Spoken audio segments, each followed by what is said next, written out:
Hello student, how are you.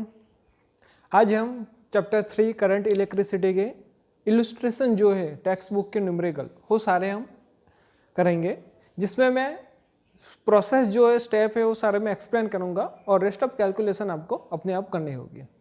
तो चलो start करते हैं from the first numerical question. पहले मैं अंडरस्टैंडिंग बना देता हूँ। फर्स्ट नंबर का क्वेश्चन ऐसे है कि estimate the average drift speed, means drift speed find out करनी है हमें। तो ड्रिफ्ट स्पीड का सिंबल है वीडी, हमें फाइंड आउट करना है। Drift speed of conduction of electrons in copper wire of cross section area. Cross section area means A value given है हमें, ए की वैल्यू है 1 × 10⁻⁻7 metre square. Carrying a current of 1.5 ampere, current carrying है तो I is equal to ये हमारे पास 1.5 ampere. Assume that each copper atom contributes रफली 1 conduction electron, means 1 copper atom होगा, उसमें से 1 इलेक्ट्रॉन फ्री होता है, मीन उसको हम बोलेंगे वैलेंस इलेक्ट्रॉन। वैलेंस इलेक्ट्रॉन हम बोलेंगे। देन आफ्टर उसकी डेंसिटी गिवन है, डेंसिटी हम डी करके लिखेंगे। कॉपर की डेंसिटी हमें गिवन है यहाँ पे 9 × 10⁻³ kg/m³ and its atomic mass, atomic mass means MO करके लिखते हैं 63.5 U एटॉमिक मास यूनिट, ऐसे गिवन है। तो हमें इसके ड्रिफ्ट स्पीड फाइंड आउट करनी है, ड्रिफ्ट वेलोसिटी फाइंड आउट करनी है।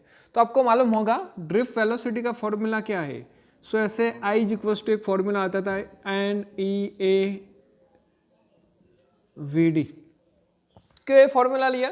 क्योंकि देखो यहाँ पे क्रॉस सेक्शन एरिया गिवन है, ड्रिफ्ट स्पीड फाइंड आउट करनी है, करंट गिवन है, इलेक्ट्रॉन का चार्ज मालूम होता है, ओनली हमें रिक्वायर होता है नंबर डेंसिटी फाइंड आउट करनी। सो वीडी का फॉर्मूला क्या हो जाएगा, VD is equal to I divided by NE × A। चलो यहाँ तक हो गया। हमारे पास करंट है, एरिया है, इलेक्ट्रॉन का चार्ज है। इलेक्ट्रॉन का चार्ज मालूम है ना आपको कितना होता है? इलेक्ट्रॉन का चार्ज होता है 1.6 × 10⁻⁹ कूलम होता है। अभी n फाइंड आउट करना है, means number of electron, electron की number density of electron find out करना है।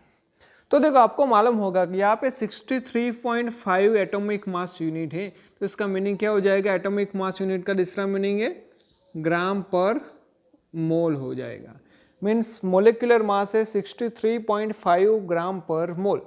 केमिस्ट्री में आपने पढ़ा होगा मोल कॉन्सेप्ट, उसमें क्या था, जैसे 63.5 ग्राम पर मोल में 1 मोल होगा तो एटॉम कितने हो जाएंगे उसके अंदर? 6.023 × 10⁻23 एटॉम हो जाएंगे यहाँ पे। लेकिन आपको क्या गिवन है? 1 एटॉम के 1 इलेक्ट्रॉन है, तो इलेक्ट्रॉन कितने हो जाएंगे? 6.023 × 10⁻23 इलेक्ट्रॉन बन जाएंगे। कितने ग्राम में? 63.5 ग्राम पर मोल। हमें तो ग्राम की ही बात करनी है। यदि केजी की बात करें तो क्या हो जाएगा? 63.5 × 10⁻³ kg/mol होगा, तो सामने तो वैल्यू तो वही रहने वाली है, 6.023 × 10⁻23 इलेक्ट्रॉन हो जाएंगे। चलो इतने केजी में इतने इलेक्ट्रॉन है, तो हमारी डेंसिटी कितनी गिवन है मीटर क्यूब में? 9 × 10⁻³ kg/m³ में कितने इलेक्ट्रॉन हो जाएंगे? तो उसकी बात करते हैं हम। 9 × 10⁻³ × 6.023 × 10⁻23 डिवाइडेड बाय 63.5 × 10⁻³ और राइट है। ए कंडीशन हो गई उसके हिसाब से, जिसको हम बोलेंगे n। ये हमारे पास n मिल गया। अब ए n की वैल्यू हम रखेंगे फॉर्मूला के अंदर, तो हमें ड्रिफ्ट स्पीड मिल जाएगी। हो जाएगा ड्रिफ्ट स्पीड का कैलकुलेशन। ओके, चलो ये फर्स्ट पोजीशन हमने फाइंड आउट कर लिया, ड्रिफ्ट स्पीड फाइंड आउट कर लें। अब सेकंड क्वेश्चन उसमें पूछा हुआ है, compare the drift speed obtained above जो भी ड्रिफ्ट स्पीड हमें यहाँ पे मिलती है, वीडी की वैल्यू जो भी मिलती है, ये वीडी जैसे मिल गई, उसको कंपेयर करना है। किसके साथ कंपेयर करना है? तो फर्स्ट नंबर गिवन है thermal speed of the copper. Thermal speed, thermal speed को किससे बोलेंगे हम? VRMS बोलेंगे। VRMS थर्मल स्पीड का फॉर्मूला है हमारे पास VRMS equals to square root of 3RT/MO। वहाँ पे R है गैस कांस्टेंट, टेम्परेचर तो हमें नॉर्मल टेम्परेचर गिवन है, R की वैल्यू वहाँ पे हो जाएगी 8.314, टेम्परेचर हो जाएगा 300 केल्विन, और MO तो हमें गिवन है 63.5 ग्राम पर मोल। चलो वैल्यू पुट डाउन कर देंगे तो हमें मिल जाएगा VRMS की वैल्यू मिल जाएगी। अब दोनों को कंपेयर करना है, तो कंपेयर कैसे करेंगे? VD divided by VRMS। VD की वैल्यू जो यहाँ पे मिलती है ये फॉर्मूला के हिसाब से वो ऊपर लिखेंगे और VRMS की वैल्यू नीचे लिखेंगे, जो भी आंसर आएगा वो कंपैरिजन हो जाएगा। सेकंड कंडीशन, एक और कंपैरिजन यहाँ पे पूछी आपको कि इलेक्ट्रोमैग्नेटिक वेव, तो आपको मालूम होगा speed of electromagnetic wave is similar to speed of the light, means 3 × 10⁸। इसको भी जैसे कंपेयर करना होगा हमें ड्रिफ्ट स्पीड के साथ में। सो ड्रिफ्ट स्पीड हो जाएगी हमारी VD डिवाइडेड बाय स्पीड हो जाएगी V। VD की वैल्यू जो है यहाँ पे लिख दो और ये स्पीड नीचे लिख दो 10⁸। जो भी आंसर आता है वो हमारा कंपैरिजन हो गया। तो ऐसे हम कंपेयर कर पाते हैं कोई भी स्पीड को ड्रिफ्ट स्पीड के साथ में। फर्स्ट न्यूमेरिकल हो गया। देखो भाई थर्ड नंबर की बात करते हैं। An electric toaster use nichrome for its heating element. When a negligibly small current pass through it, its resistance at room temperature is found to be 75.3 ohm. Resistance found है उसका कितना है? 75.3 ओम है। Temperature उसका मेंशन है यहाँ पे 27 degree centigrade. When the toaster is connected to 230 volt supply, means voltage उसका गिवन है 230 watt. The current settles after few seconds to a steady value of I is equals to 2.68 ampere. What is the steady temperature of a nichrome? Means T आपको find out करना है, इसको 1 बोल देते हैं, ये 1 हो जाएगा। ये कंडीशन स्टडी टेम्परेचर आपको फाइंड आउट करना है। The temperature coefficient of resistance of the nichrome average value alpha given है यहाँ पे coefficient 1.70 into 10⁻⁻4 degree centigrade inverse, इतनी वैल्यू गिवन है। अब देखो फ्रेंड यहाँ पे जैसे ये कोई वैल्यू आएगी, कोई रजिस्टर होगा, टेम्परेचर की वैल्यू गिवन होगी, means with respect to temperature जैसे रेजिस्टेंस इंक्रीज या डिक्रीज होता है। तो एक फॉर्मूला हमने थियरी में स्टडी किया था, वो फॉर्मूला ऐसा था R θ is equals to R θ0 bracket 1 plus alpha T minus T0, ऐसा फॉर्मूला था। या फिर इसको हमने ऐसे भी पढ़ा होगा शायद, आपको जैसे मालूम हो R θ is equals to R0 1 plus alpha theta minus θ0। दूसरे कंडीशन में ऐसे भी लिख सकते हैं R2 is equals to R1 1 plus alpha T2 minus T1 bracket finish. इसमें से कोई भी फॉर्मूला आप यूज कर सकते हो। ये मेंशन कंडीशन सेम है, टेम्परेचर जैसे 2, ये सेकंड नंबर वाला टेम्परेचर और फर्स्ट नंबर वाला। लेकिन पॉसिबिलिटी क्या है, अभी तो डायरेक्ट न्यूमेरिकल इजीली हो पाता है तो हम डायरेक्टली कर देते हैं। इसके बाद वाले न्यूमेरिकल में थोड़ा देखते हैं ट्विस्ट क्या है। यहाँ पे देखो R1 एंड T1 गिवन है, जैसे T1 ए वाले टेम्परेचर में देखते हैं R1 एंड T1 गिवन है, T2 हमें फाइंड आउट करना है, ये हम फाइंड आउट करेंगे। तो R2 तो गिवन नहीं है, बट ओम लो आपको मालूम होगा, ओम्स लो क्या है? V is equals to IR, 2 नंबर दे दो तो एक फॉर्मूला बन जाएगा। सो R2 is equals to V2/I2 बन जाएगा, means resistor is equals to voltage by current. तो voltage by current value find out करोगे तो कितना होगा? 230 डिवाइडेड बाय 2.68।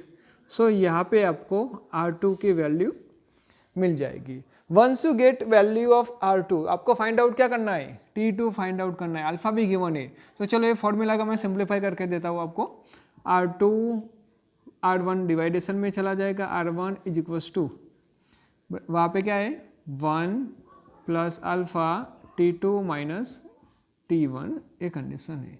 एक बार ऐसा हो तो एक और कंडीशन, R1 को मल्टीप्लाई कर देते हैं तो R2 is equals to R1 plus R1 इसके साथ आ गया plus R1 alpha T2 minus T1, ये फॉर्मूला बन गए। ये प्लस के साथ है तो सामने जाएगा तो माइनस हो जाएगा, R2 minus R1 divided by R1 बन जाएगा equals to alpha T2 minus T1 बन जाएगा।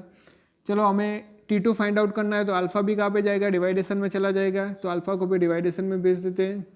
T2 फाइंड आउट करना है so T2 is equals to R2 minus R1 divided by R1 alpha plus T1। इसके अंदर वैल्यू पुट डाउन कर दोगे तो डायरेक्टली आपको आंसर मिल जाएगा टेम्परेचर का। हम थोड़ा फास्ट जा रहे हैं अभी, बट आपको क्या करना है, जैसे कोई कंडीशन फिनिश होता है तो आपको पॉज करके उसको देख लो, लिख लो, देयर आफ्टर कैलकुलेशन करो। तो ये फॉर्मूला के बेस पे आप टेम्परेचर फाइंड आउट कर पाओगे इजीली, तो ये न्यूमेरिकल भी आपका हो जाएगा। आगे देखते हैं फोर्थ वाला। फोर्थ वाले में क्या मेंशन है, कंडीशन सारी, ये पूरा मैं निकाल देता हूं यहां से।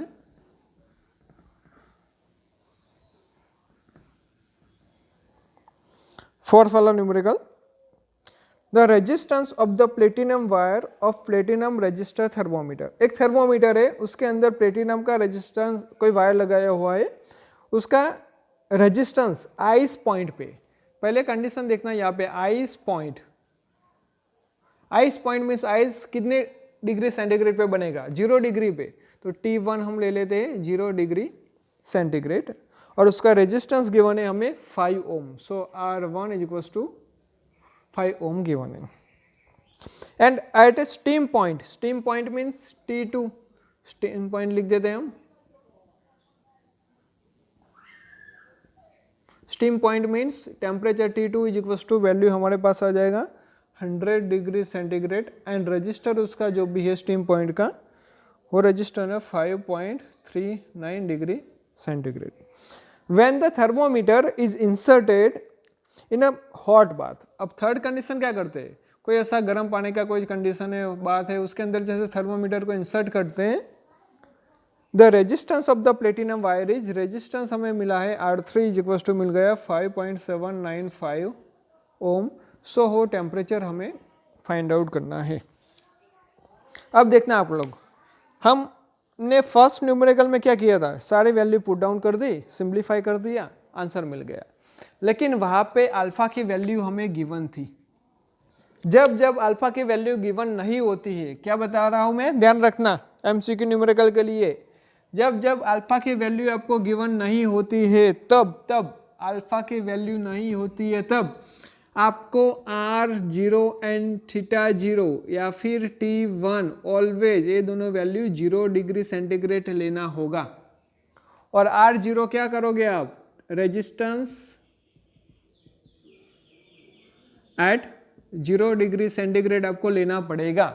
समझ गए कंडीशन, जब जब अल्फा गिवन नहीं होता है तो आपको करना पड़ेगा क्या, temperature 0 degree centigrade and resistance कितना होना चाहिए, 0 डिग्री सेंटीग्रेड पे।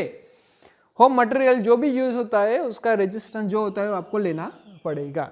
यहाँ पे देखो अल्फा गिवन नहीं है, अल्फा गिवन नहीं है तो हम क्या करेंगे, θ0 या T1 की जगह पे हम क्या लिख देंगे, 0 लिख देंगे, और R0 तो गिवन नहीं हो तो वैसे ही रखेंगे। समझ गए ना फॉर्मूला, अल्फा गिवन नहीं होगा तो आपको θ0 या R0 की जगह पे वही रखना है, और θ0 या T1 की जगह पे आपको 0 लिख देना है। अब देखो ये फॉर्मूला में, चलो 0 तो फिक्स हो गया एक कंडीशन, तो सेकंड कंडीशन कौन सी होगी, एक बार जैसे 0 फिक्स हो गया, ये 0 टेम्परेचर का ही गिवन है ना हमें, तो चलो ये तो फिक्स हो गया हमारे लिए दोनों में।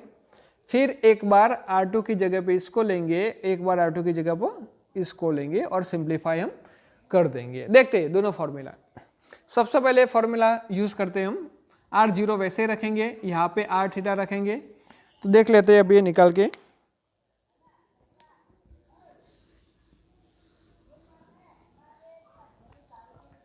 देखो फर्स्ट ऑफ ऑल ये दोनों कंडीशन के लिए मैं फॉर्मूला बनाता हूँ, R2 is equals to R, alpha नहीं गिवन है ना, तो इसको हम क्या बना देंगे, T0 बना देंगे, और इसको बना देंगे R0 बना देंगे। R2 is equal to R0 1 plus alpha T, T2 given है हमें यहाँ पे, T2 माइनस T0, एक ब्रैकेट खत्म हो गया। हमें यहाँ पे अल्फा गिवन नहीं है, फाइंड आउट क्या करना है, टेम्परेचर फाइंड आउट करना है, तो अल्फा को कट करना पड़ेगा क्योंकि R0 तो गिवन है। दो पॉसिबिलिटी होगी हमारे पास, या फिर R0 गिवन होगा या फिर अल्फा गिवन होगा, दोनों में से एक गिवन होगा। चलो R0 गिवन नहीं है या R0 गिवन है, R0 गिवन होगा तो हम क्या करेंगे, वो स्टेप अभी मैं आपको दिखा रहा हूँ। R0 इस तरफ आ जाएगा, ब्रैकेट ओपन करके देख लेते हैं कंडीशन के हिसाब से। R0 कहाँ पे आ जाएगा, डिवाइडेशन में या ब्रैकेट ओपन कर देते हैं, R2 minus equals to R0 plus alpha into R0 T2 minus T0, ए ब्रैकेट खत्म हो गया।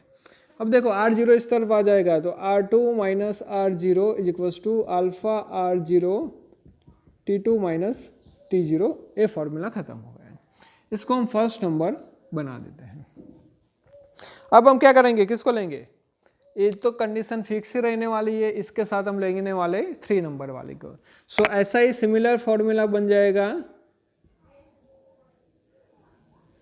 सिमिलर फॉर्मूला हम देख लेते हैं। So R3 is equals to, sorry यहाँ पे minus R0 is equals to alpha R0, यहाँ पे रहेगा T3 माइनस T0, यह बन गया सेकंड नंबर। क्योंकि हमें अल्फा की वैल्यू गिवन नहीं है तो उसको कट करना पड़ेगा। अब ये दोनों का डिवाइडेशन कर देते हैं। डिवाइडेशन करेंगे तो क्या रहेगा, R2 minus R0 divided by R3 minus R0 equals to alpha R0 divided by alpha R0, यहाँ पे रहेगा T2 माइनस T0, यहाँ पे रहेगा T3 माइनस T0। तो चलो ये तो वैल्यू कट हो गई। जो बचा है, कितना बचा देखो यहाँ पे, R2 माइनस, पेन चेंज कर देता हूँ, R2 माइनस R0 फ्रेंड्स देखना खास, R3 माइनस R0 सामने रहेगा T2 माइनस T0, यहाँ पे रहेगा T3 माइनस T0। अब देखो हमने जो फॉर्मूला में वैल्यू लिखी है, जैसे T0 गिवन है, T0 गिवन है हमारे पास, T2 गिवन है, R0 गिवन है, R2 गिवन है, R3 गिवन है, R0, ओनली T3 रिमेनिंग है, जो सिंप्लीफाई करके हम आराम से फाइंड आउट कर सकते हैं। क्योंकि आप लोग बहुत इंटेलिजेंट हो, ये तो आराम से सिंप्लीफाई कर पाओगे। सॉरी ये 4 नंबर का सम था, हमने 3 वो चेंज नहीं किया। हो जाएगा फ्रेंड्स। अब देखो इसके जैसे ही 2 न्यूमेरिकल एक्सरसाइज में गिवन है, 2 या 3 न्यूमेरिकल गिवन है, जिसमें अल्फा की वैल्यू गिवन नहीं होगी, आप ऐसे 1, 2 और T0 को, R0 और T0 फिक्स रखोगे, अल्फा की वैल्यू गिवन होगी तो जैसे 3rd नंबर वाला न्यूमेरिकल किया वैसे आप लोग कर दोगे। चलो अभी आगे देखते हैं, नई मेथड आती है रजिस्टर की।